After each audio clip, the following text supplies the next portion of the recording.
দীর্ঘ এক দশকের নীরবতা ভেঙে আবারও রাজনীতির মঞ্চে ফিরছেন বাংলাদেশের সাবেক প্রধানমন্ত্রী ও বিএনপি চেয়ারপারসন বেগম খালেদা জিয়া।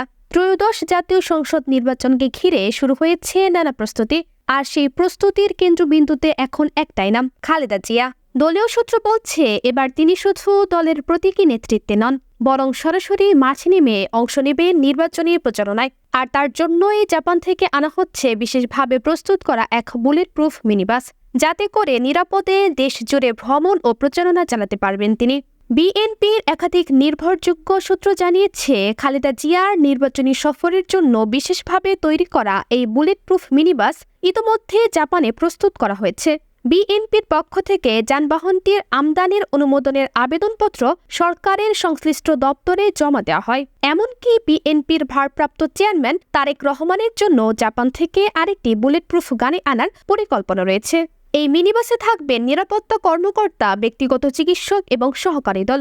দেশের বিভিন্ন জেলায় সফরকালে তিনি যাত্রা বিরতি করবেন, অংশ নেবেন জনসভা ও কর্মী সমাবেশে। দীর্ঘ 10 বছর পর খালেদা জিয়াকে দেখা যেতে পারে সরাসরি নির্বাচনী প্রচারণায়, যা দলের ভেতর নতুন উদ্দীপনা তৈরি করেছে।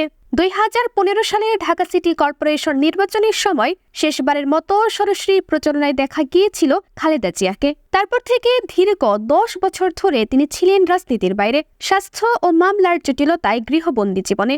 এবার সেই নীরবতা ভেঙে তিনি আবার ফিরছেন মাঠে, যা শুধু বিএনপির জন্য নয়, বাংলাদেশের রাজনীতিতেও একটি বড় মোড় ঘোরানো ঘটনা হতে পারে। সব মিলিয়ে রাজনীতির অঙ্গনে আবারও জমে উঠছে তীব্র আলোচনা। দেখা যাক বাংলাদেশের এই ইতিহাসের পরবর্তী অধ্যায়ে বেগম খালেদা জিয়া কেমনভাবে ফিরে আসেন নির্বাচনী রাজনীতির কেন্দ্রে। তামান্না আক্তার মীরা, আগামী সকাল নিউজ, ঢাকা।